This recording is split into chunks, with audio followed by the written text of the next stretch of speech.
All right.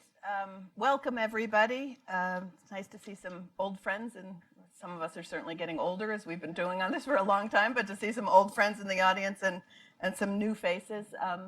Before I start, I really would like to acknowledge Mark Palmer's leadership on advancing democracy. So being here today is quite an honor to be able to moderate this panel. I'd like to thank Freedom House and Hudson Institute for giving me the opportunity to do this.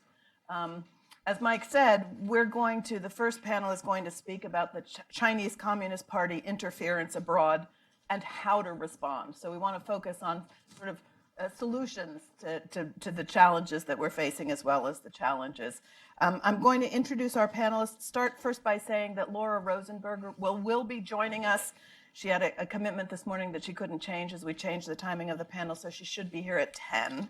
But I'm going to start first with Jonas Perello-Plessner, who helped to put this together. Thanks very much. You all have extensive bio information. I'll just note that he's a non-resident senior fellow at the Hudson Institute and a program director at the Alliance of Democracies in Copenhagen with former NATO Secretary General and Danish Prime Minister Anders Fogh. Is that how it's pronounced? Rasmussen. Jonas has long-standing experience in the Danish Foreign Service, served as the Danish Foreign Ministry's senior advisor on China and Northeast Asia, and has provided testimony on Chinese investments in Europe, both before the U.S. Congress and the European Parliament. Our second speaker will be... That was your committee back in 2000. Yeah, that's right. We've had several people here who have testified in front of the China Commission. Second speaker will be Peter Mattis, who is a research fellow in China Studies at the Victims of Communism Memorial Foundation, and he's a contributing editor at War on the Rocks. Previously, he was a fellow in the China program at the Jamestown Foundation, where he edited its useful biweekly China brief from 2011 to 2013. He's also worked as an international affairs analyst for the U.S. government and has also testified before the China Commission. Juan Pablo Cardinal, we're very pleased to see several of our speakers today actually have flown in, so I'm very pleased that people could participate. Juan Pablo is a researcher at the Center for the Opening and Development of Latin America's Advisory Council and is a journalist and a writer. He's conducted on-the-ground research in over 40 countries around the world on the topic of China's global reach, including more than 1,500 interviews, he's been busy, to understand China's overseas investments, loans, and infrastructure projects. And then just briefly, Laura Rosenberger, who, as I said, will be joining us at 10, is the director of the Alliance for Securing Democracy and a senior fellow at the German Marshall Fund of the U.S. She has been a foreign policy advisor in a number of positions in the U.S. government and also for Hillary for America. So we'll be pleased when she's been able to join us. Before I start on this, I do want to just make one plug for the China Commission, which put out a report at the end of August on China's overseas United Front work. And I'd like to acknowledge Alex Bowe, who is in the audience, who is our staff worker who worked on it. If people want to see it, you can find it at uscc.gov. I think it'll be helpful information as we talk about some of these things today. So what we're going to do is we're going to explore what we are talking about when we talk about Chinese interference. And through that, we're going to look at examples from countries and regions around the world. And as I mentioned before, talk about what can we do about this interference and how do we counteract it.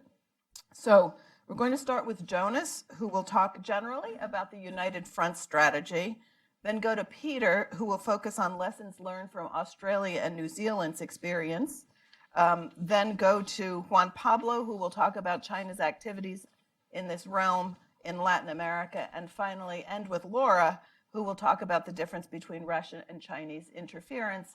And then what we'll do is we'll have a panel discussion of probably about half an hour, and then we hope to have half an hour for questions and answers from the audience. So with that, I think we're going to start by Jonas.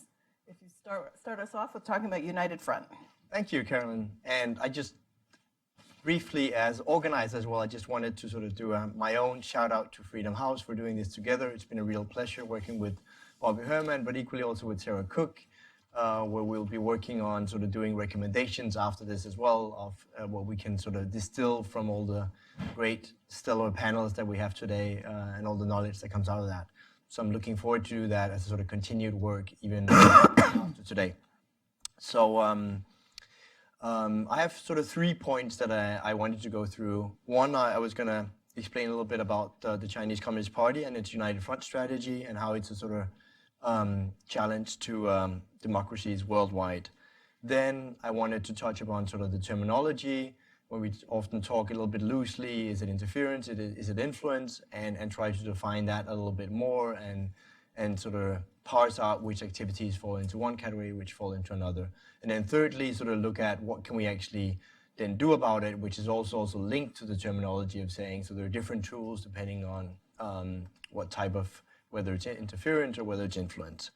So that's sort of what I'm going to do now. So on the first point, I think it's fair to say now the traditional assumption was that engaging and trading with China would lead it to become sort of more open and liberal. And in 2018, it's clear that that sort of transformation from economic freedoms to political freedom has not happened. That was also really, when we had Vice President Pence here recently at Hudson, a big part of sort of his message. So now instead we have that US and democracies globally actually almost face a reverse situation. So it's no longer about engaging China to promote liberal reforms in China, but it's equally about safeguarding our democracies from the Chinese Communist Party's authoritarian and corrupting influence. And that's also really sort of the red thread at this conference in sort of the different panels. So, but I think it's sort of noteworthy to think about that it's often, that doesn't mean we shouldn't do, I'm seeing Sophie down in the, we should not continue the work of expanding human rights in China, but it also just means that we're actually now looking at much more as a sort of home ground issue of how do we just at least make sure that China doesn't sort of export authoritarian influence into our society. The Chinese Communist Party is of course sort of the core of the Chinese party states and all its sort of decision-making processes. The Chinese Communist Party has one sort of overarching goal: to sustain its own party rule at home. Abroad, you could say the goal is similar. It's to sort of make the world safe for the Chinese Communist Party. And that's also really what lies behind the interference and influence activities. That often means limiting the parameters of debate with, about China in Western democratic governments and civil society, so that they do not pose a sort of threat to the Chinese Communist Party. Under Secretary General Xi Jinping, United Front strategy has been sort of elevated and expanded, and it's often been called a sort of so-called magic weapon, which relies on both co-opting Chinese diaspora communities and equally on building relationship with Western enablers to make the sort of foreign serve the Chinese Communist Party. And here in this regard, which I think Laura will talk more about later, the Chinese People's Republic has a really distinctive system that sort of blurs the lines between classical espionage and broader influence seeking by, notably here when we talk about United Front, which is sort of run out of the Chinese Communist Party, that it's not necessarily a sort of classical intelligence effort, but something that's much more sort of broader into people-to-people relations into other societies. So that United Front sort of targets range from prominent politicians and business people to academics, students, and the broader public. We will talk about all these things in the different panels. And often with deep coffers and the help of Western enablers, the Chinese Communist Party uses money rather than communist ideology as a powerful source of influence, creating these sort of parasitic relationships of long-term dependence that we see both at universities, at newspapers, and many other sort of Western institutions. And of course, we have seen it, which has really sparked a lot of this debate over the last 2 years in the China community, has been Australia and New Zealand. Peter here has been, as Caroline mentioned, has been really engaged in that debate, what that means for all of us. And these are really sort of telling examples of what has happened in both Australia and New Zealand. I know you're going to go deeper into that. But just to give one example for all of it, it means that we've seen it with Western companies who feel obliged to apologize for inserting an otherwise quite sort of innocuous Dalai Lama quote in their social media feed.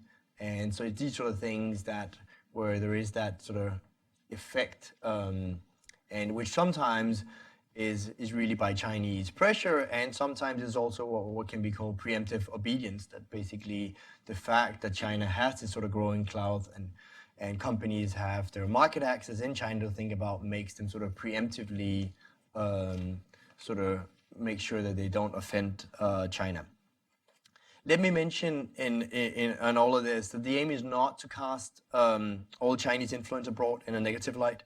The message is simply that the story of China does not belong exclusively to the Chinese Communist Party, which seeks to sort of subsume China and Chinese under its banner. So citizens of Chinese origin are an important part of societies globally, including in many democracies. So the problem really originates with the United Front logic, which views Chinese abroad, Chinese diaspora as sort of still the sons and daughters and part of the Chinese Communist Party's extended family. So democracies here, which I'll turn to again in the recommendations, really need to shield their Chinese diaspora and in particular dissidents. So on my second point, and we can go more into United Front strategy also as we discuss, I wanted to introduce this here, which I had in a recent report, the red spectrum of political influence and interference, to sort of talk about interference and influence.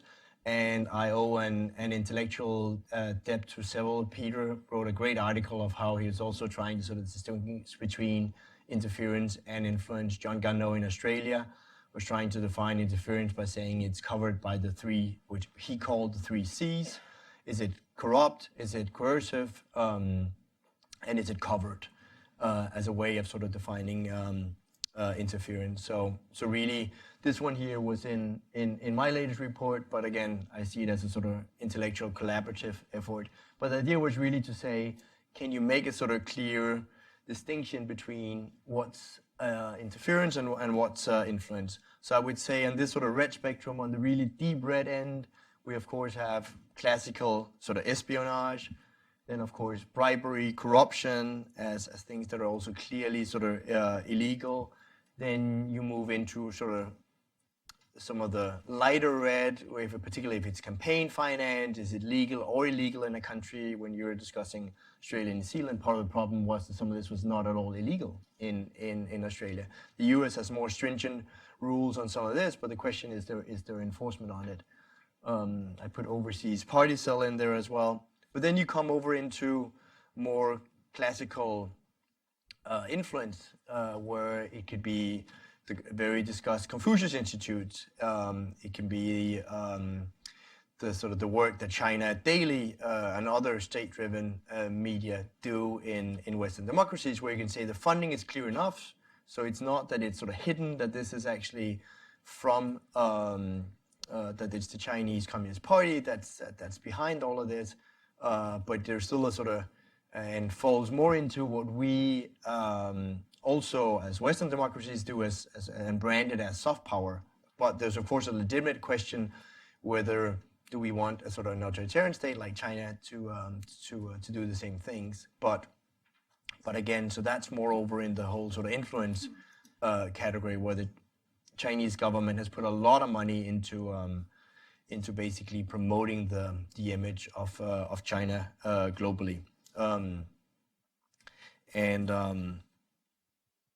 I think sort of the interesting case, or let me actually mention a sort of concrete sort of example of difference. When, as I said, when China Daily sort of pays for an insert, it's clear enough that it's an advertising supplement and it's not covered. But when China Radio International, which does these sort of subleasing models where it's not really clear that sort of what comes of programming and money actually comes from a sort of China state-driven entity, it would fall more into the interference category, where the first would be more influence. And then I would take sort of the very recent example that was a big part of public debate here, this little nice here ad in the Des Moines Register a couple of weeks back, which was paid by China Daily, China Watch, which tells Iowa farmers in that the trade war between between China and the U.S. is likely to hurt their pockets, and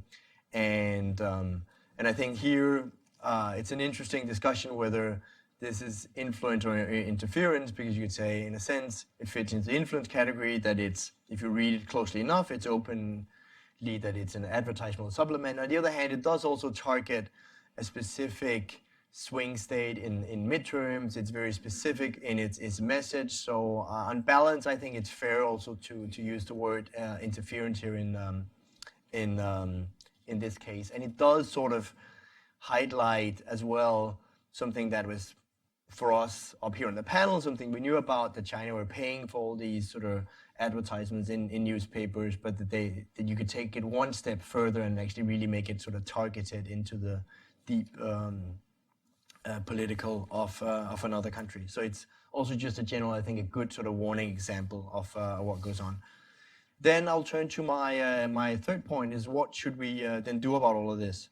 And there again, it really depends on what we're talking about on the spectrum. Is it interference? Is it influence? Is it, if we're of course over in the deep red, we are talking about things that law enforcement should cover, and where there can be questions: do we have the right laws? Do we have the sufficient enforcement? Then there's the question of the influence, where I think it's much more other tools. It's much more really transparency and awareness. And I have a couple of sort of points. One is really increased, to counter that, increased transparency and awareness. It's part of what we do today. The public needs to be better informed about what the Chinese party state is doing. We need independent, knowledgeable scholars who focus on China, investigative journalists, and civil society organizations to prioritize this.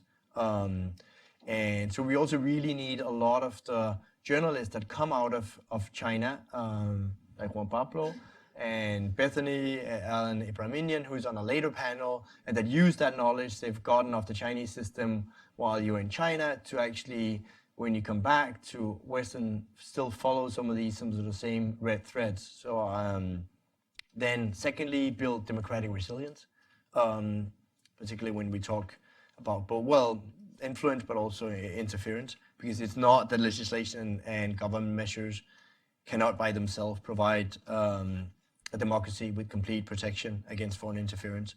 So it is really individual citizens who can do this, because it's also individual citizens generally that acting sometimes within the law, from attorneys to lobbyists to political candidates to retired officials, who have in different ways actually sort of helped and are the Western enablers that make a lot of United Front's operations possible. So, and then last, we need democratically empowered Chinese diaspora communities, because, as I mentioned earlier, the United Front dogma relentlessly promotes that fiction that members of the Chinese diaspora, no matter how physically or ideologically removed they may be from the mainland, that they basically owe their loyalty to the Chinese Communist Party. So therefore, democratic nations must take care to really treat United Front operations targeting their own diaspora communities, not merely as a counterintelligence challenge, but also as a really deliberate and dangerous threat to those communities. So greater protection and support for exiled dissidents and other vocal critics of the Chinese Communist Party should be a special focus. Depending on how much time you have, then I had a couple of more granular that I could do, or we can jump. Why don't we go? We'll move on a little bit. We can Yeah. come back to your granular recommendations. Perfect. I do want to say it's interesting. I don't want to encroach on the topics that the other panels are going to be speaking about later today, but I'm struck by a couple of things that you said. One is the question about these inserts that are going into papers. Is it actually clear enough when people pick up their newspaper and they read it? Can they see that it is enough document? So I'm presuming that the panel on media will be tackling that.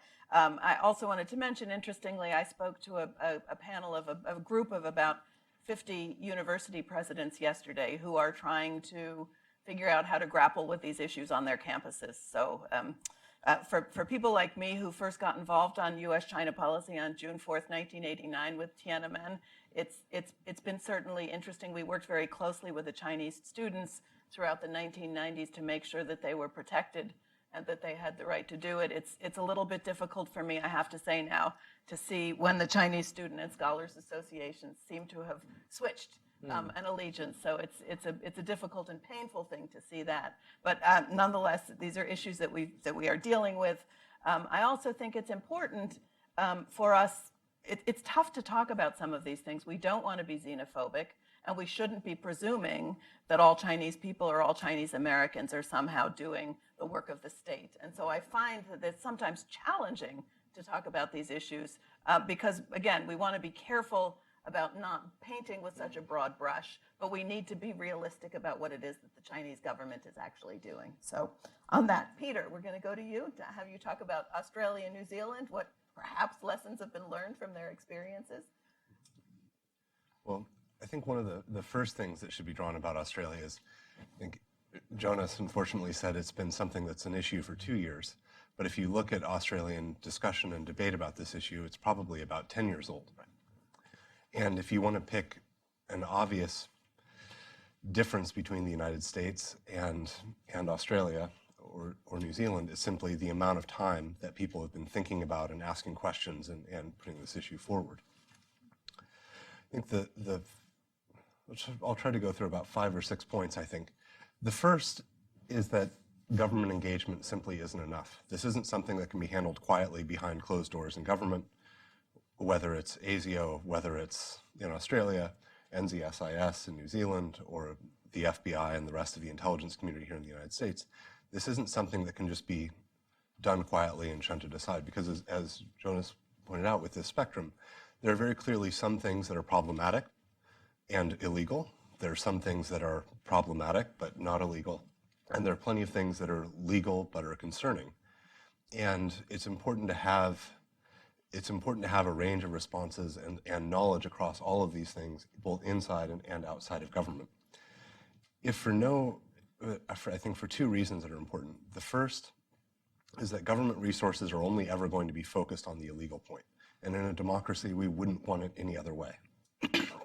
At the point that the government's tracking the activity of citizens and residents who are doing things completely legally, we've changed a form of government and we're going down a different road. And if the government is looking at the legal things, we hope that it's because sort of hot pursuit from investigation of the illegal side that bleeds over, and then they sort of safely go back. But that also means that you have to have resources outside of government to have a conversation and to become available. If for no other reason than if you rely entirely on government, then you have to rely on government declassification process. And anybody who's been involved in that or looked at it or wonders about the transparency of issues on these things has found that, well, governments are not very transparent about intelligence capabilities, for example, for good reason.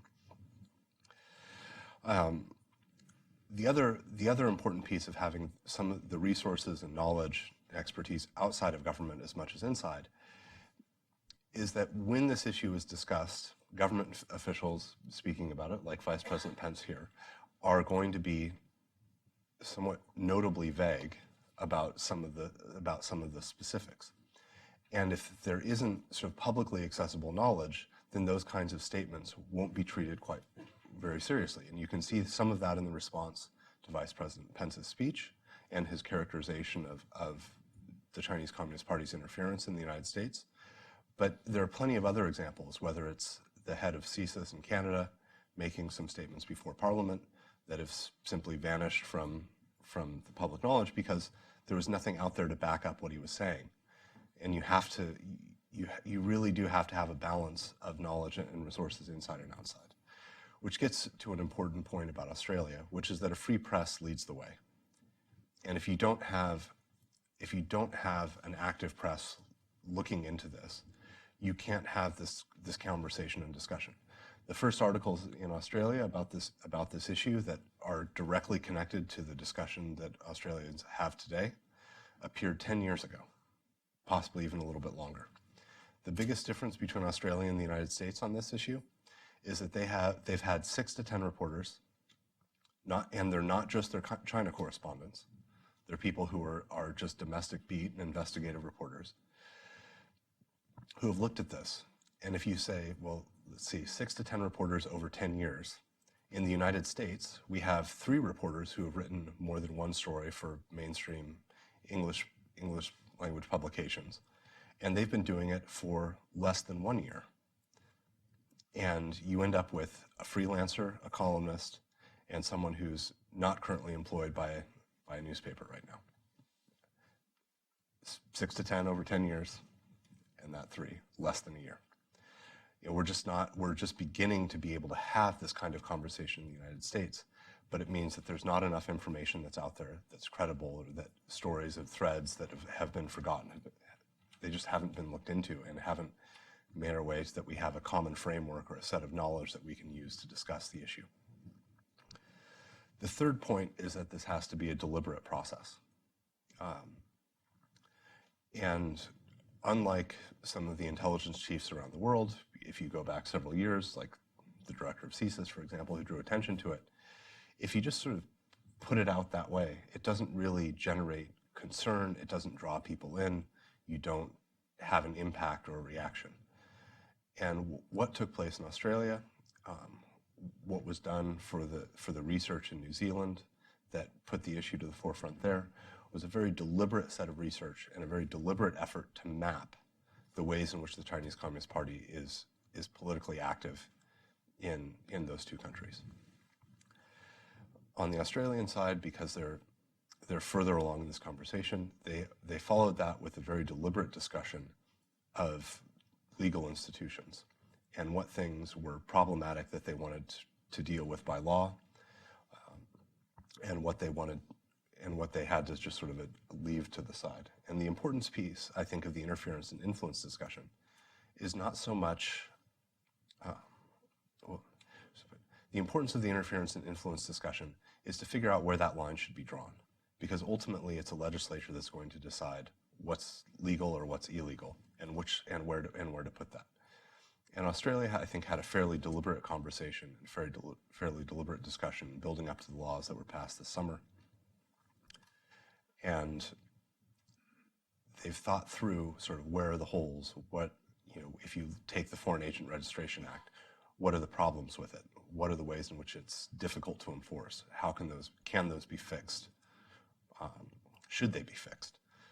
And how to think about moving into the enforcement side.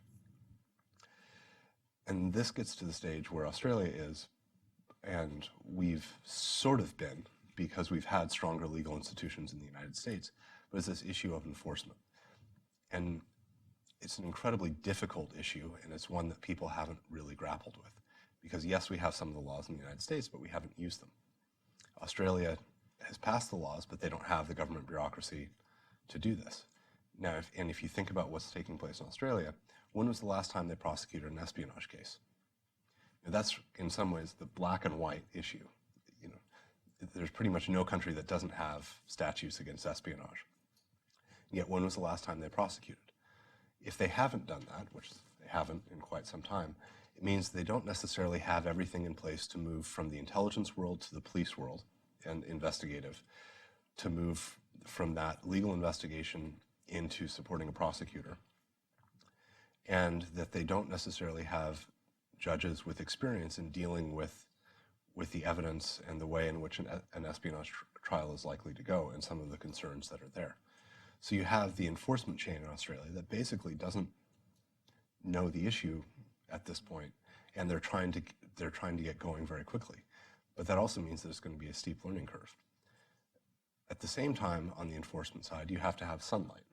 And because of 2 big defamation trials, one of which is, well, one is awaiting the verdict and the other is sort of still fighting it out in motions, has made it difficult to have the discussion in the sunlight about what should take place and how to deal with it.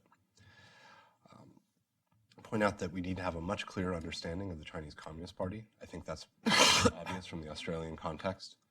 And even today, there are plenty of Australians who should know, who are engaged in this debate or engaged in the policy discussion, who don't have a lot of familiar with the Chinese Communist Party and what its structure is, how its leadership is directly involved, how United Front is not actually sort of just a department, but as a whole system, and what the role of the party is in integrating the different pieces of that system, what the organizations that are a part of it, how do they relate to state council ministries and the rest of the party state machinery. You know, these are some fairly fundamental things about questions of China that we should have clear answers for and much more direct knowledge. And I'll just hit one final point to end, that for the discussion about narratives and messaging, the real issue here is the medium, not the message. So pushing back is not about a counter narrative, because a counter narrative doesn't matter if you don't control the outlets. And one of the most effective measures that's been done in Australia and elsewhere is the control of Chinese language press. You know, it's now left to one independent media outlet and Falun Gong media. And that's a fairly small slice of that discourse space. So you can try to push messaging into that, but it doesn't matter if you're not able to actually get inside, if the messages are censored by WeChat, if you can't get it onto the radio stations or into the newspapers because they're controlled.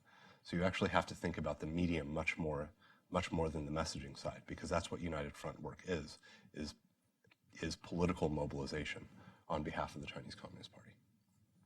Thank you. Thanks, Peter. I want to emphasize the point you made about the importance of the free press in all of this. I think is something that we certainly need to be really focused on.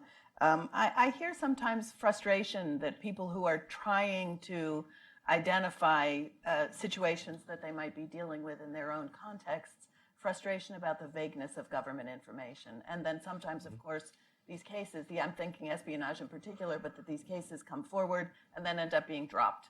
And so there is a fair amount of frustration, I guess almost angst, among people who want to be able to deal with these things in the institutional environments that they are, but aren't quite sure what it is that they are supposed to be dealing with. And so I think it's important for us to be thinking about that too. So thanks very much.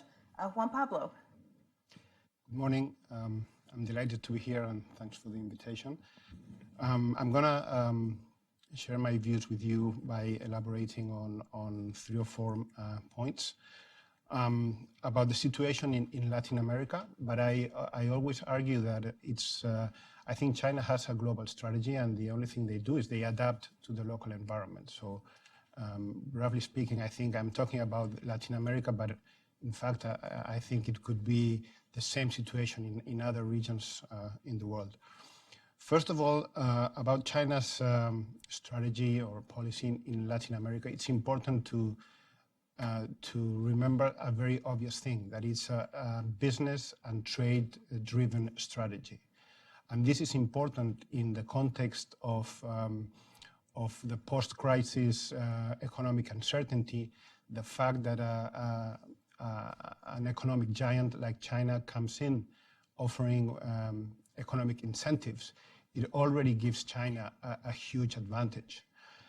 So in Latin America, for instance, in the last decade, they've been able to become one of the top players. They come in with offering loans. They are building infrastructure projects that they pay for. Trade is booming, has been booming during the crisis years, and they are also doing some investments.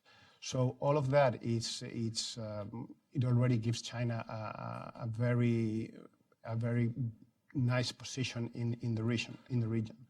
And the way that it's perceived by the political and by the elites in the region is that China delivers. And because of this, and this includes a narrative contrary to the Russian narrative. It's a positive one. It's about economic development, and it's about business opportunities. So this is the first idea. The second one is to understand the context in which China is China, to understand China's presence.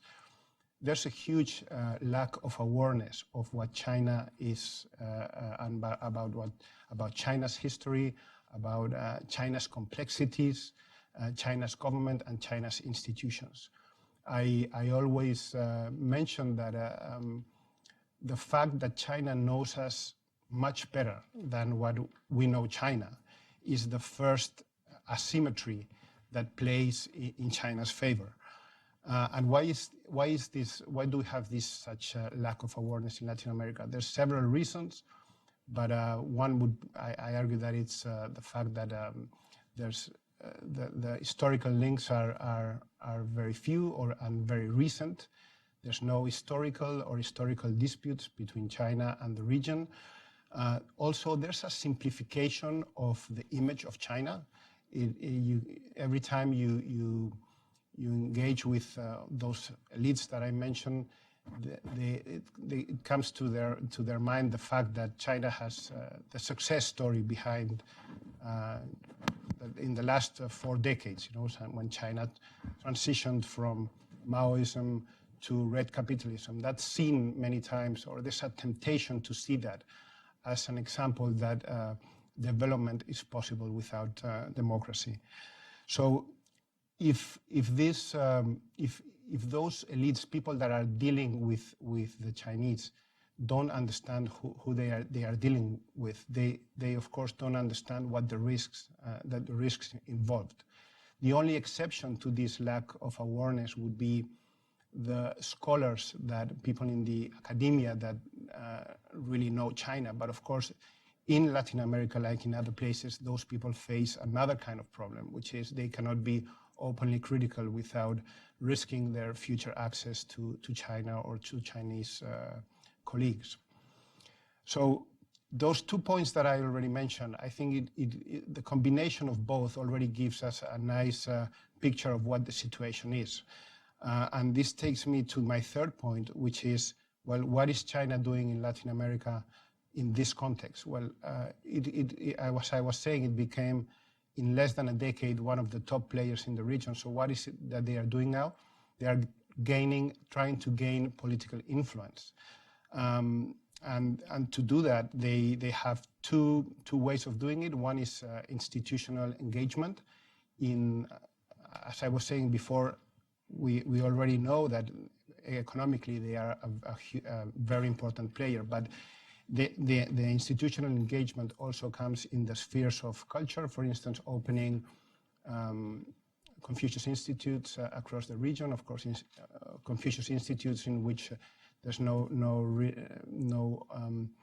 dissident opinions, or you cannot expect any activity in those in the Confucius Institutes that would confront the views of the Communist Party.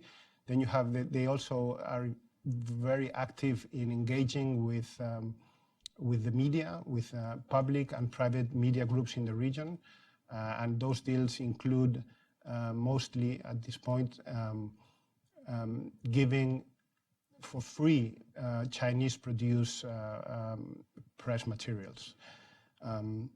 Then they are also starting to have deals with think tanks and universities for research projects, and also quite involved in politics. They engage with political parties without distinction of ideology.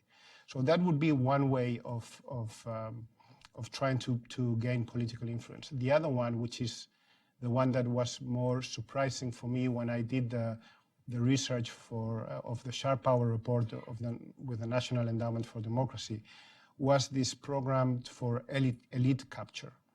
And this is something that is working very well for the Chinese, I think. They identify people that are influential in their own fields with the purpose of attracting them, of drawing them closer to the Chinese cause, or to the CCP cause. So I'm talking about opinion leaders, journalists, politicians, congressmen, scholars. So people that are influential in their own field.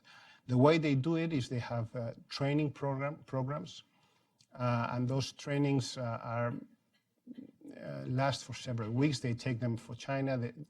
They pay for all those weeks in China, which include different kind of activity. They meet people from the state council or top officials. They also get to meet CEOs from well-known Chinese companies, but it also includes tourism and of course a lot of eating and having a good time. So the way I see it, although they call it trainings, is just a way of exposing all those influential people to the CCP propaganda. And the proof that this is working is that I've tracked down, when I was researching for that report, that a number of those people that have been invited to China, when they return home, they disseminate the CCP views through their own platforms. So I think this is clearly working in China's favor. And I think it's also related to what I mentioned before, the fact that many of those influential people that go to China, many times it's the first time that they go, and they don't have a proper previous knowledge of China at all. The last point is that why is China doing this? I think on one hand, it's because they want to create a friendly environment in Latin America and in other regions. And the second is because they want to legitimize the Communist Party. And this legitimation you can always hear the echoes of an evil West that is trying to impose values to the rest of the world. I don't know if you want me to go on what is it that I think that can be done. Why don't we'll go to Laura, and we'll go back to what can be done in our discussion. We'll note though that I was also really struck that you started talking about a business and trade strategy, because I think that money is at the root of of a lot that's going on, and we'll see it unfolding. We're seeing it unfolding in a completely different context right now with Saudi Arabia. So it'll be interesting to see that sort of fight between values and money and who prevails in what kind of context. I think that ties into what you're talking about, them influencing the elites, free trips to China, being wined and dined and given, I'm sure, little gifts along the way. Those are all tactics. So it was very interesting to hear. All right, Laura, welcome, and we look forward to hearing from you. Thank you, and sorry for joining late. So I wanted to talk this morning a little bit about the way that Russian and Chinese interference operations are similar and ways that they're different. And I think it's important because here in the United States, just given events of the past few years, we've had so much conversation about Russian interference in our own politics, Russian interference in European politics. And so I think some of the commentary at a top level has kind of, as we've started to hear more and more conversation about Chinese interference, has tried to shoehorn a sense of what Chinese interference means into an understanding of Russian interference operations. And I think it's important to unpack that a little bit, to have a little bit of analytic clarity. I do think there are some similarities, but I also think there's some important differences. The place I want to start from is where I think the biggest difference is, and that's sort of at their sort of strategic goals. And their strategic, geostrategic positions in the world. Russia is an objectively declining power. Its economy is shrinking. Its population is shrinking. And Vladimir Putin is trying to use many different kinds of tools at his disposal to both strengthen his power internally and be able to, as a former KGB officer, who believes that one of the biggest travesties in recent history was the fall of the Soviet Union, to be able to restore Russia to some of its period of previous greatness. That gives him something he can sell to his population internally. But the only way to do that is by gaining relative power, weakening others.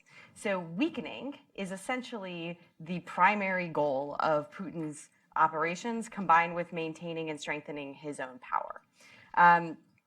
that contrasts pretty starkly with what we see with an objectively rising China, whose economy is growing, whose population is growing, where we see an increasing assertiveness from Chinese leadership, and a desire to shape the world around China in a way that is beneficial to China's future in the long run. But because of this, I think the Chinese strategy is a much more long-term one. The time horizon for Beijing is simply longer. Its outlook is much longer. Whereas for Putin, it is a much shorter and much more kind of discrete objective and time horizon. That, I think, sort of informs the differences that we see in some of their tactics. I think there's a lot of tools that are used very similarly between the two actors. But I think that they are used differently to different ends at times. At times they're used very similarly, and at times they may be learning from one another. I think one of the biggest differences in my mind between the way that sort of China and its interference operations manifest versus the way Russian interference operations manifest is that, as I said earlier, China is essentially trying to shape the world around it. But while it may want to sort of undermine and weaken existing institutions, it wants to do that in a way that allows it to provide an alternative or to reshape or create something else. Most of Russia's tactics are much more aimed at creating chaos and destruction. There's not something else it's trying to provide in its place. It's simply just the chaos and destruction is a goal in and of itself in many cases. What that means is, what Juan was just talking about in terms of elite capture. This is also something that we've seen Moscow do for decades, actually. The Schroederization of politics is often what it's called in the European context, where former German Chancellor Gerhard Schroeder is now playing a key role on one of Russia's largest energy conglomerates. But I think the biggest difference in the way that particular kind of strategy manifests is we also see a lot of what Moscow tries to do is to play for the edges, to play for the extremes. So, for instance, cultivating ties on the far poles of the political spectrum with those who may be the biggest agitators. Again, chaos, destruction, polarization. In the China context, I think it's much more about playing for the center.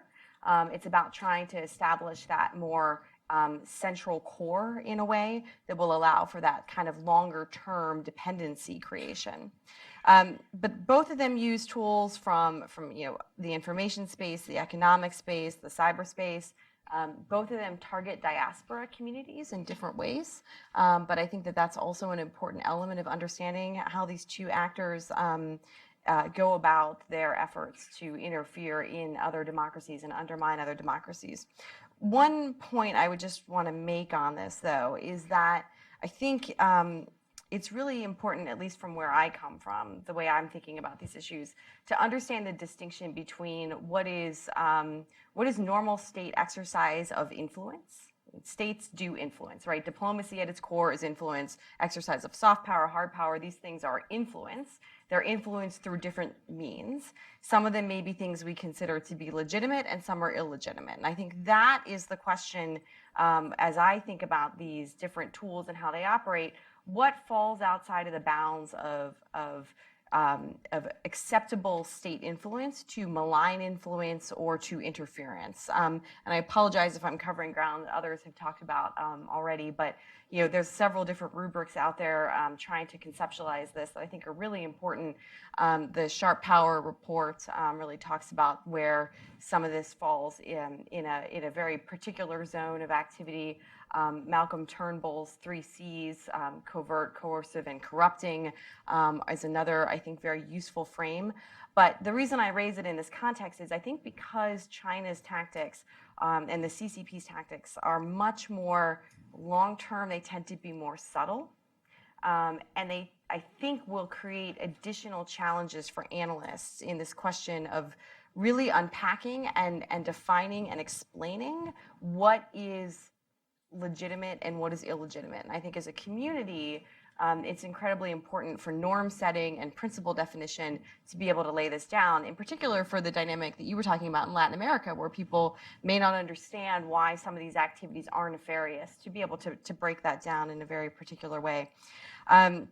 I know that Carolyn said we're going to save what to do about it for the discussion, so I will hold on that. The only point I just want to sort of wrap on here is, one of the things that both Moscow and Beijing do is really seek to invest strategically and potentially co-opt strategic industries.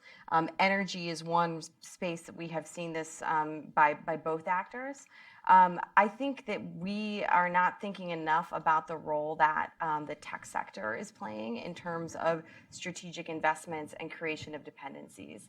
The significant amount of money that is being invested in artificial intelligence startups up and down the West Coast that is coming from China is something that we should be paying more attention to.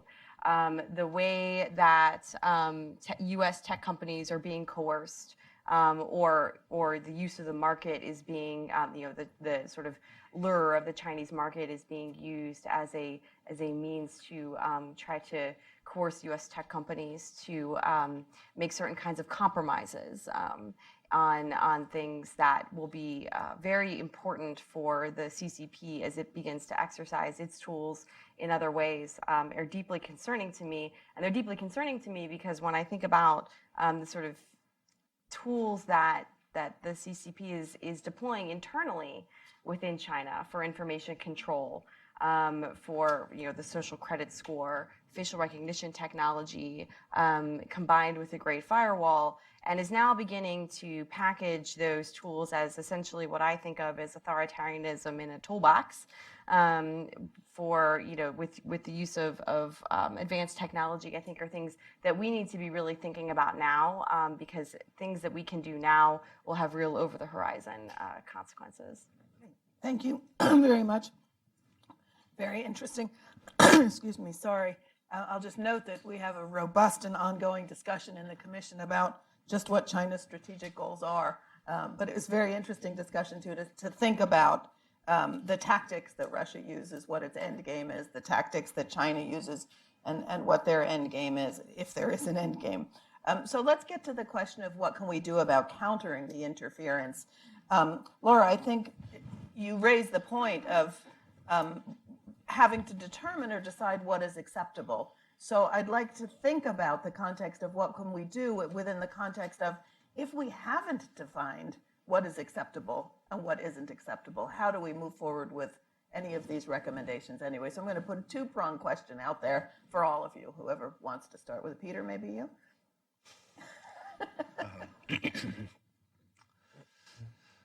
I think I laid out pretty clearly how I think you draw that line, because ultimately in a democracy, a legislature is where we've given that power to decide what's legal and illegal, and no one else other than a legislature, Congress in our case, gets to decide that. And that has to be a conversation, but there's always going to be a spectrum of things that take place in the gray. And there has to be sunlight, there has to be a conversation. To do that, you have to have knowledge, you have to have research, it has to be solid, it can't be sort of tossed about, because it is too easy to taint people needlessly. Yet at the same time, there are sort of a set of real concerns. And I think the one piece that I didn't say was that if you're thinking about sort of recalibrating a relationship with different Chinese entities and finding which ones may have a party rule that's unacceptable, you do have to think about the engagement in terms of values. If you're a university and ostensibly pride yourself on academic freedom, then I think you have to ask yourself, why would you deal with a party organization or the PLA when they have some sort of very direct conflicts with the values that your institution espouses? So that has to be a part of a conversation about what's acceptable or unacceptable. So there are things that fall outside of sort of the legal, illegal Absolutely. distinction. Yeah. Absolutely. Yeah. Laura, do you want to go ahead and talk a little bit about what do we do and how do we define sort of what's acceptable and what isn't acceptable? So on the definition piece, I agree with Peter. I think that one of the things that's really important, both in terms of what we do about it and how we define it, is, as he said, the sunlight, the exposure, the analysis piece. I think that I think that there are likely different ways that these threats manifest, or that these tools manifest in different countries. And I think that's one of the things that's also, again, a similarity in how I think China and Russia operate, is that they exploit vulnerabilities in our societies. And so I think, frankly, even short of the definition, and to your point of how do we begin to defend ourselves if we haven't fully defined this, is resiliency and sort of building up our defenses is one of the most important steps that we need to take to counter these kinds of activities. So whether that's, as you were noting, the role that money plays in all these kinds of operations, cleaning up our financial system, cleaning up our broader influence system, so that we are less vulnerable to these kinds of tactics. Things like anti-corruption measures, beneficial ownership, all of these kinds of very specific activities that have the benefit of strengthening democracy, while making it harder for kleptocrats and authoritarians to do their bidding, I think are all things we can do even without having a lot of clarity on what it is that we are talking about. But I do think that we probably have, I don't want to make it seem like we don't know at all what the distinction is, because I think most of us kind of have sense. But I think it is really important, again, for sort of, if we want to build a coalition of democracies to stand together against authoritarian forces, it's really important for democracies to know what they're standing for. But a little more on the response side. I basically kind of think of it in three buckets. There's defensive actions, there's deterrent actions, and then there's resiliency actions. And there's activities that cross-cut through all of those buckets. The exposure piece is one of those. I think, regardless of actors, I think that those three buckets are really the ones where we need to focus. Deterrence, the kind of specific measures we take to deter will depend more on the actor that we're trying to counter. This is one area where I think actually exposure of CCP activities can have an even greater impact than what exposure of Moscow's activities has, because the reputational damage, I think, is of a greater concern to the CCP than to the Kremlin. Again, just given their different strategic interests, the Kremlin kind of wears it as a badge of honor, frankly, in a way, because they're not trying to convince people of something otherwise. The CCP is. I think just two other really quick points. I think it's really important that these threats to democracy, these authoritarian interference tactics, be understood by the national security community as a national security threat. This isn't just about values, it is about values, but it's also very, very definitively about national security.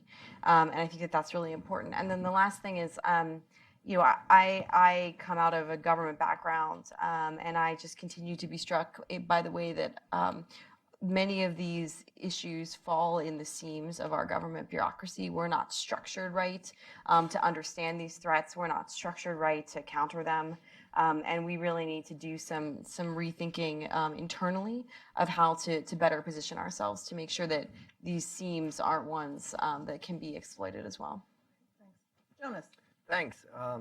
Let me see where it starts so that we don't overlap too much. I think for me it really starts with also what we're doing today, the health check, that you basically have it as sort of a public discussion, and that's sort of then the basis for making those distinctions between what falls into the interference, what falls into the influence bucket, where do you need legislation, where do you need much more sort of just the exposure, just the sort of democratic resilience.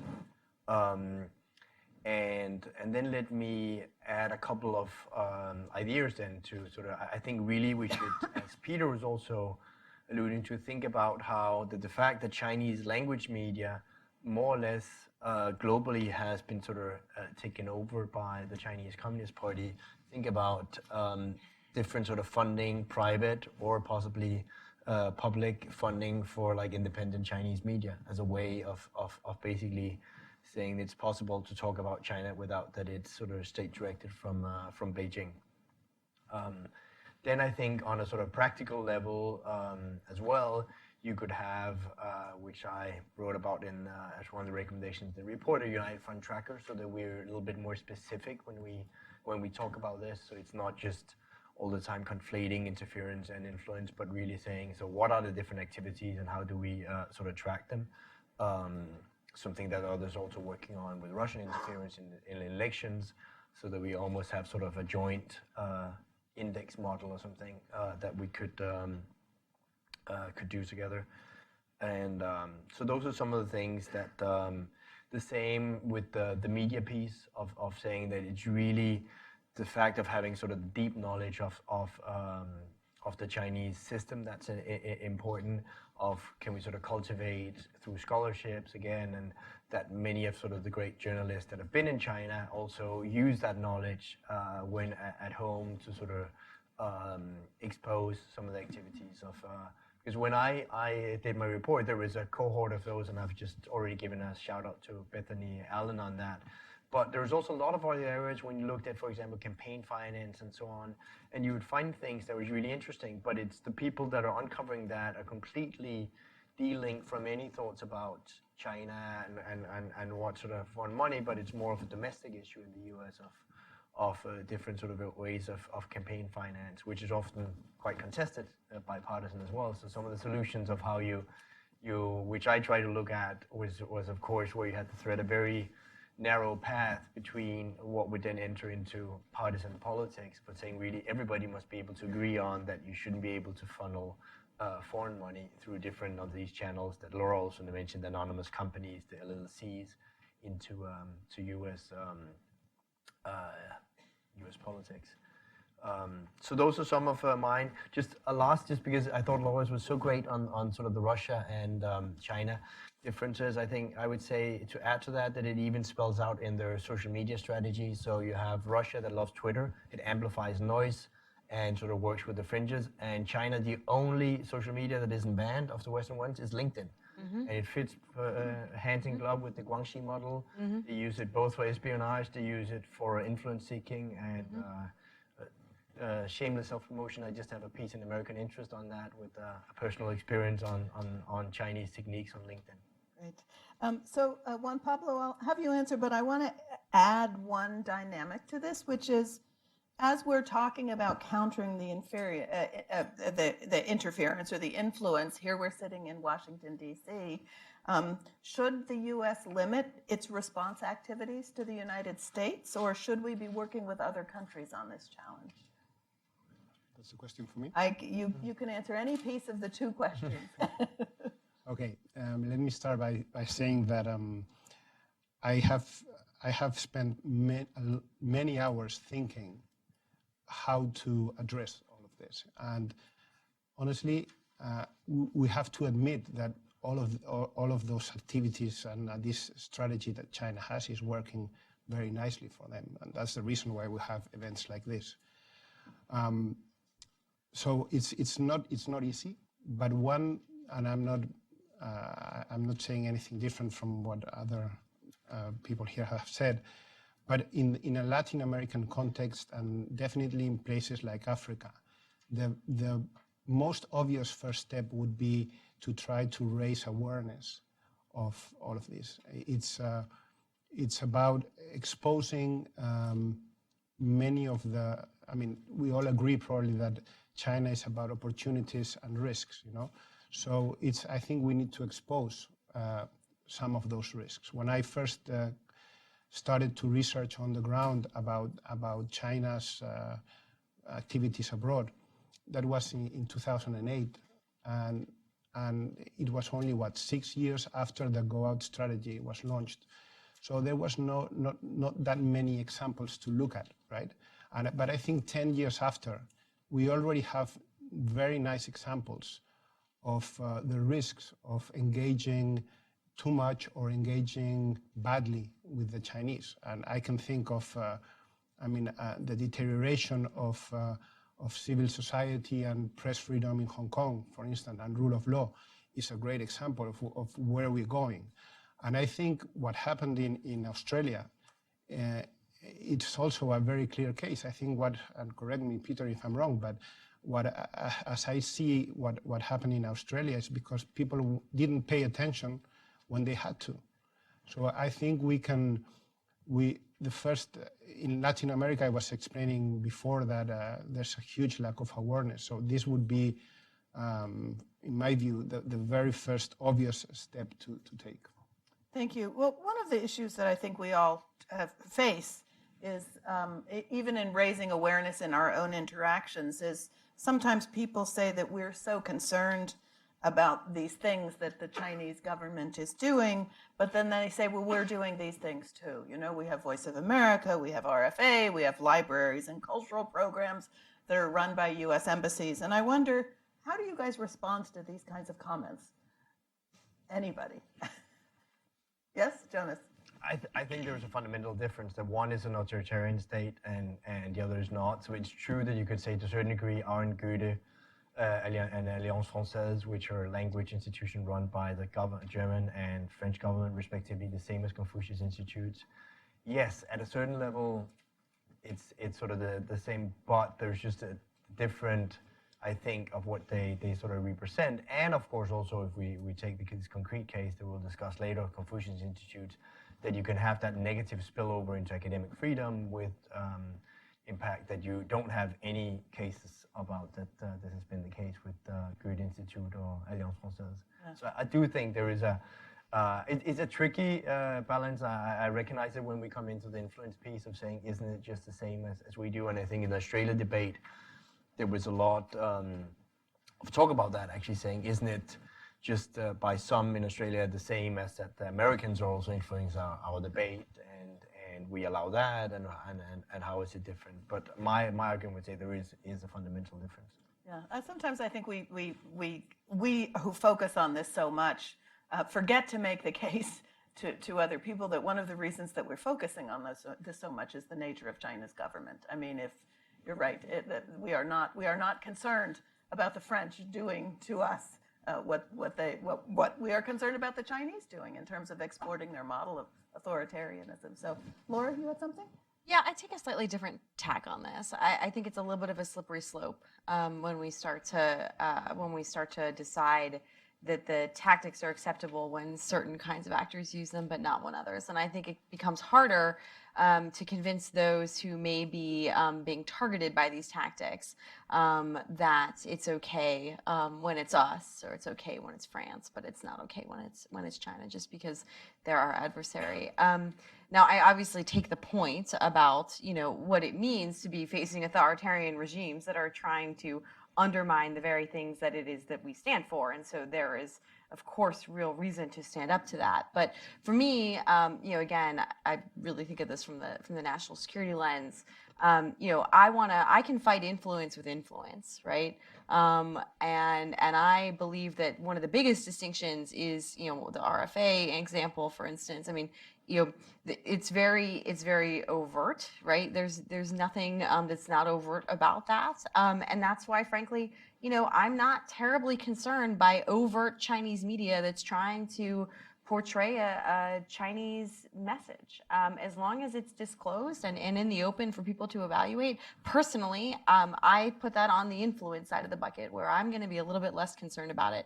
I'm much more concerned when it comes to things that are in that space across the line, whether it's the hidden hand, the coerciveness, the covertness, the corrupting. If we want to take that approach, Confucius Institutes, for example, where it crosses the line into encroaching on academic freedom, constraining speech, any of that kind of activity, to me, obviously crosses that line.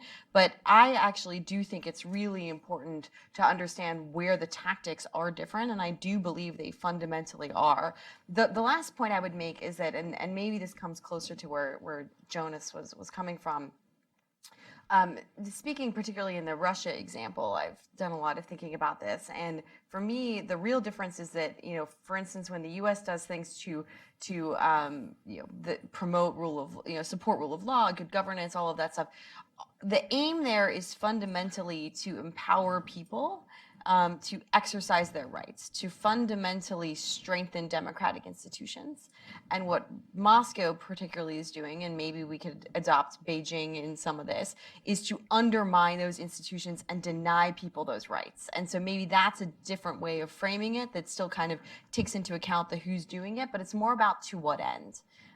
So just a couple of thoughts. Peter, Juan Pablo, anything to add?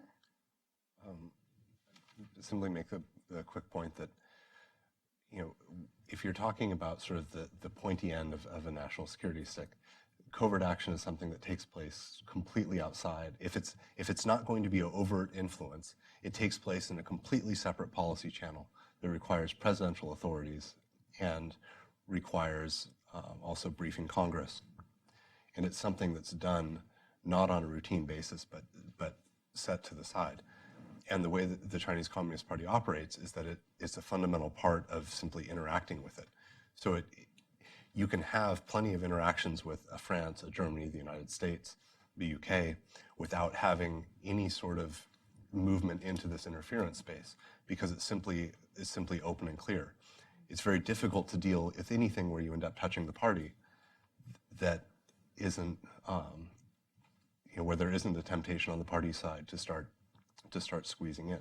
And again, we go, something like Alliance Française and the Goethe Institute is about soft power. It's about attracting people to an idea of France and Germany, of learning the language, of becoming familiar with the culture. And the Confucius Institute really is about power within a university. And you can see in places where the Confucius Institute and other forms of United Front work, yes, they're soft, but they're paving the way for, say, research cooperation with the PLA and the exploitation. So it's, that is another piece that's very, very different. We don't have those kinds of soft approaches so that Lockheed Martin can have a facility in Australia. Jonas? I think, clarify, I think what's really problematic for me is the parasitic relationships that are built. Mm-hmm. And that's, as Peter's also saying, it's the money that flows in through the Confucians. It's the same in Washington Post and elsewhere with the advertisements supplements from China Daily. It's not so much that I actually think people believe the propaganda that's in it. It's just as much that the newspapers, they become dependent in their ad part and revenue of having a large chunk of Chinese money that keeps flowing in. And that's where I think that's sort of the more worrying part, and where really, again, China differs from Russia, because there's so much money behind it and they can just keep funneling it, and it might not for years be used a little bit. If you look at the Australia case, it might be a sort of overplay of the hand, which one would actually made this whole thing blow up. Otherwise, they could have kept financing both major Australian parties for years, which they had already done.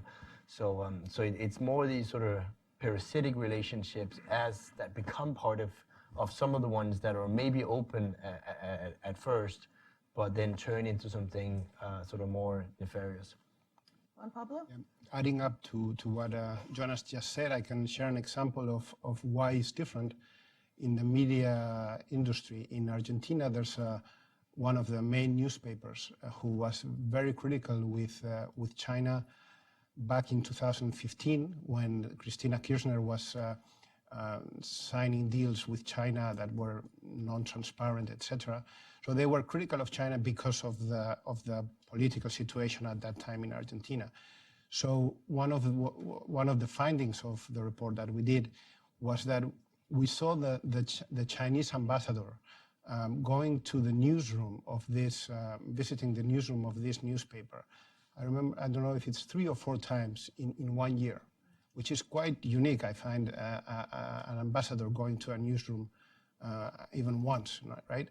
So after those visits, this newspaper signed a deal with the People's Daily, and they got a deal which is more an MOU really, nothing really behind it. Then they were invited to an event, to executives of this newspaper, to visit, to go to a conference in Beijing about the One Belt, One Road initiative. And then soon after, what happened with the change of government, etc., you now don't see almost any criticism of China in that newspaper anymore. And of course, that happened at a time in which this newspaper seemed to be more that the advertisement coming from the Chinese companies that are invested in Argentina was a very important issue for them. So they had this thought that they're going to have some economic gain. So why I'm telling you this? Because it cannot be the same. I mean, for me, my understanding of what happened with this case, it was a Chinese tactic to silence a critical media.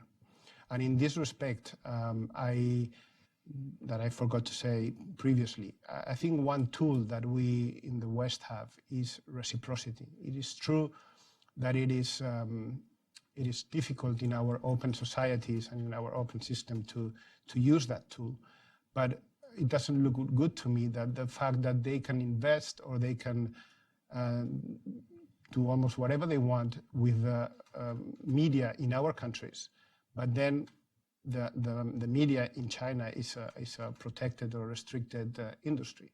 So I'm sure that there's something that can be done using that tool too.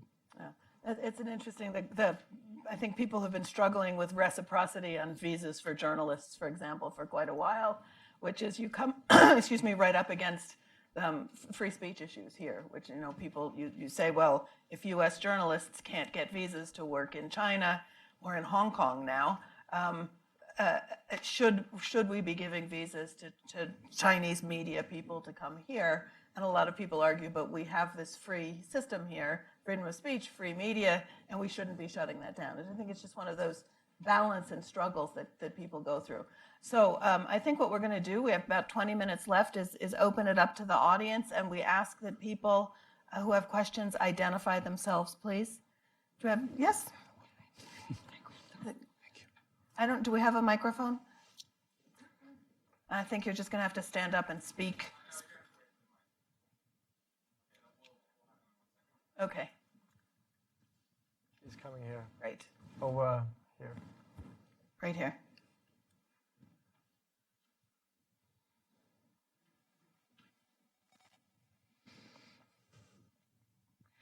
Thank you. Katie Wang with NTD TV. Recently, I joined some discussion about also China's influence operation in Australia, and it seems that many scholars here in the United States feel that they know the situation in Australia and New Zealand or even Canada is bad. China has deep influence there, but United States, they think that we are much resilient to China's influence operation because we are much bigger economy and a larger population and so on. So, and also our democratic system is maybe more resilient to this kind of influence operation. So I want to get your idea about this. Or is it just we haven't been fully aware of this China's influence, or they didn't really invest enough here? I think that's an interesting question, which is when you sort of compare and contrast us to Australia and New Zealand, is it that the level of participation or influence here in the United States is just not known as much, or are we reacting somehow differently to it? Jonas, you want to? Sure. I think it's a little bit both. I mean, I think the U.S. has more stringent rules in place. So some of this, I mean, in Australia, there was no real sort of restriction on campaign finance before. So that's sort of one difference. But I think if you look back, I mean, there was the Chinagate case in the 90s in the U.S. And as part of research, I was reading back the majority report from that time. And if you look at all the techniques, this is basically precisely the same as you saw unfold in later in Australia. So it's not, I think, that the Chinese haven't tried in the US, that they're not trying. I just think if you, for example, look at the campaign finance piece, a lot of this is much more hidden and uses some of those loopholes that are now that we talked about previously on the panel, through anonymous companies, through LLCs, but are much more harder as well to really sort of go after, because it's just difficult in general in the US system. And I think the other elements are fully in place. I mean, from from the influence piece from Confucius Institute to the question of elite capture, as Juan Pablo sort of nicely called it, Western enablers that are people that are basically sort of lobbyists on behalf of China, either because of a direct link or out of sort of preemptive of obedience in some way or the other. Yeah, the enablers issue, of course, has been around for a long time in this country. I mean, we have seen over the course of the debate in the 1990s, the business community who had big visions of what they were going to be accomplishing and earning in China, doing a lot of work during lobbying members of Congress, for example. But anybody else want to take that question on? Peter? I'll take it. I would say that if anybody outside of government says they have a good idea of what has been done inside the United States by the CCP, then they're basically making things up, because you can't say if you haven't looked.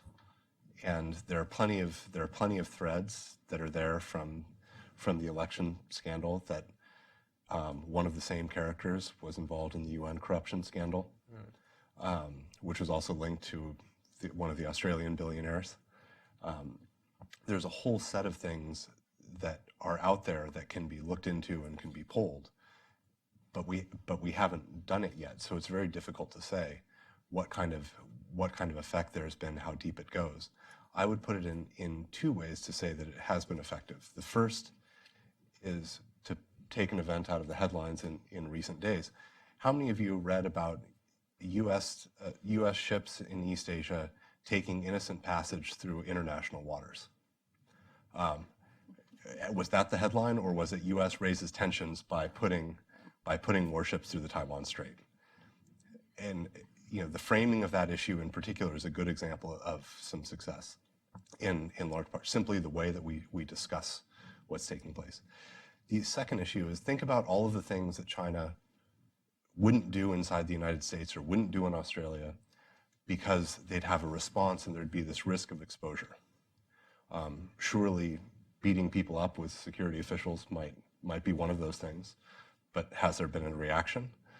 And if you go down that list and you think through, has the U.S. reacted in forceful and strong ways? You have to say the answer is no. And I think that's one of the pieces, if you're looking at sort of the Russia-China distinction, there's the Chinese Communist Party is focused on lowering the antibodies of a democratic society to sort of preempt a response, so that we're not thinking about these kinds of issues.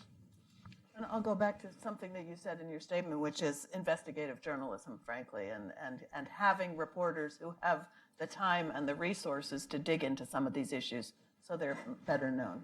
Juan Pablo, anything to add, Laura? No? All right, another question? Let's go over here. Hi, my name's Matt. I run something called the China Brief at the Jamestown Foundation, which Peter also used to do. I wanted to ask about something that I don't have a good answer for. That's good. Yeah, Yeah, I figured they're experts, right? we like those questions. Yeah. So one of the primary threads of influence efforts with the CCP is efforts to co-opt prominent members of overseas Chinese communities and overseas Chinese organizations. There's a whole bureau of the United Front devoted specifically to that.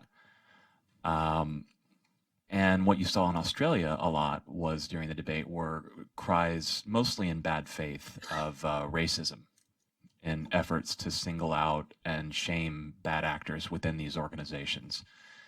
But the reason those arguments are effective is because both in Australia and in other members of Five Eyes, you have seen the weaponization of racism within democratic politics to attain and keep power. We, trying to keep it bipartisan here, but we see it in the U.S. right now as well. So what I really want to know is, what do you guys think about the question of trying to root out CCP influence from these sorts of organizations, community organizations within the overseas Chinese community? Because these are organizations that give people voice and give people power and are actually liked by members of the Chinese American or Chinese Australian community because they feel like they represent them in many things that aren't related to China. So how do you address that without it tipping over into racism, or McCarthyism was another word that was thrown around a lot in Australia? And it's a hard question. I don't have a good answer. Yeah, it is a hard question, and I guess I would add two things to that. One is, how do you identify if this is taking place in those communities? And one of the questions that I had, but have not yet asked, is people sometimes say if we talk about things, we are also stoking nationalism inside China, anti-Chinese sentiment and stoking nationalism inside China. So I'd ask our panelists what they think about these issues. Peter, we can start with you. You always look like you're ready to answer. I'm just looking over, but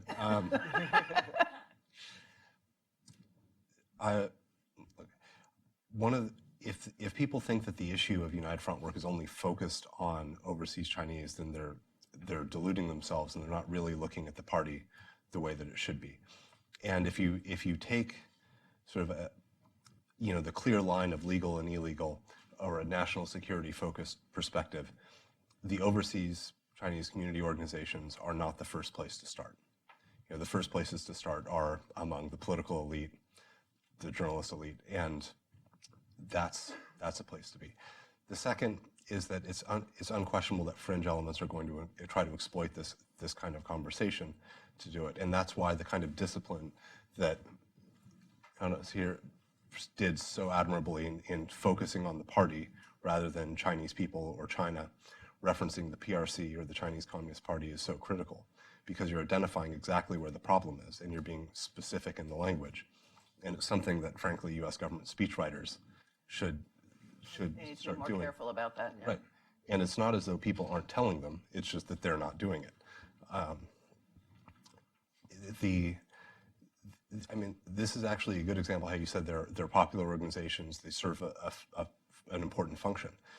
Wherever the CCP is, inside China, outside China, it's about the hard hand and the soft hand, providing support, but also providing the coercive element. There are not clear places where the party is strictly hard or strictly supportive. And those simply both sides come along with it. So the question is, I think you have to think about how to root out the party and ensure that those social services, in a sense, remain. If that means that some sort of public support has to take place to be injected into the systems, whether it's at universities and Chinese students and scholars associations being set up differently, or a community organization. You need some way to ensure that the party doesn't just walk back into a vacuum and think about it in those terms. And I think that gets to another important point of, yes, the national security side is important, but for a lot of these bigger, sort of softer issues in the context of things, this is really about civil liberties and not about national security. Anybody else? Jonas? Well, thanks to Peter for noting, and it's true, it takes a little bit of effort to really that we think about our languages and why we should speak specifically about the Chinese Communist Party, and why it's not that they cannot subsume everything that's China and Chinese to be sort of under their banner, and that's really part of that sort of linguistic challenge, basically. And so we have to be smart about it. And then I think it's also about, as I put in the introductory remark, empowering these diaspora communities as well, that you basically also shouldn't think of it as a sort of only counterintelligence challenge, but really about what about people that are then under pressure within them? How are they in our societies as democratic citizens protected? And I think probably they're not enough right now. So I think we should also look at it sort of that way. This is an Australia case, when somebody mentioned couldn't even get, as a Taiwanese, get a dishwasher job because sort of the whole restaurant scene has been taken over by mainland Chinese that had a sort of criteria that you should swear allegiance to PRC to get a job. I mean, that's basically a freedom of expression issue inside another democratic society. So I think we should also turn the bucket around a little bit and say we're actually doing some of that in order to sort of protect that citizens inside these communities also have full rights. So you don't just say, oh, this is something that happens in Chinatown, we'll just leave it, and they have their organizations and don't bother about it. And I think recognizing also the pressure that the Chinese government can put on people here and in other countries who continue to have family back in China. We certainly see that going on in the Uyghur community. The efforts that are being done to silence people here from expressing their freedom of speech by threatening people who are back home is a very real risk. Laura? Yeah, I agree with Peter and Jonas, so I won't repeat what they've said, but I'll take sort of one step back that's related, I think, to this, which is we have to avoid politicizing this. And I think this is the case, again, in terms of combating any country's interference operations. Politicizing these kinds of activities, alleging that they're because a country doesn't like a particular leader or party, fundamentally misunderstands not only the threat, but also undermines our ability to combat it in a real way, and will bleed into and open the door to the kind of xenophobic, nationalistic responses that you're concerned about. So the more that we make this about the threat actor and that actor's desire to undermine and weaken us as a country, our whole country, right? Or whatever target countries we're talking about, and don't allow it to slip into the political context, I think the better off we're going to be. It's frankly why I'm deeply concerned about how this conversation is beginning to manifest in the United States. And I will be blunt that the way the Trump administration has linked this to the view that it's about favoring a particular political party. And what we now know are debates as well that have happened within the administration considering doing things like banning visas for all Chinese students that would be a very kind of xenophobic response. The fact that these are things that are being mixed in goes back to why I think this definitional question is actually so important, because we have to be precise about what we're combating. We have to combat it as a unified country. Understanding that it's not about our party politics and it's not about a single politician, and that standing together, regardless of ethnicity, regardless of political party, is absolutely essential to combating it. Juan Pablo, anything to add? No? Okay. I think we have time for one more question. We had the woman right next to the gentleman who just asked had her hand up before. Thanks very much. Blaine Johnson at the Center for American Progress. I'd like to ask you to expand a little bit on what y'all were talking about the coalition of democracies and how countries like the United States, Australia, and New Zealand should be cooperating together, whether it's an index on United Front activities or other things at that level of the grouping, and then also whether there's anything that democracies or other like-minded countries can do at the level of international institutions and the like, either for these goals specifically or to do broader things like protecting the interests of the Chinese diaspora. Jonas, should we start with you on this one? Okay. Well, yeah, I think definitely we should go that way. I mean, it's already happening in sort of incremental steps with the G7 that has sort of taken up the question of interference, including Chinese interference. But definitely when we talk about something as funding, private or public, for example, more independent Chinese media, it doesn't really make sense that one sort of democracy addresses that. That's definitely something that would make sense in a larger framework. So there are several of these issues that are really where, since China's reach is also global, it makes sense that democracies try to address this together. So I mean, the media piece being one. I mean, some of it doesn't have all to be, and I would say in a sort of government setting. You could also have independent Western newspapers go together and make a code of conduct of saying you won't accept these sort of Chinese ad inserts. You could have think tanks that shouldn't accept sort of money from authoritarian governments or their state-owned companies as a code of conduct as well. So there are several things you could do in a sort of jointly and would have a much more larger impact if it wasn't just inside one country, but really among a group of democracies.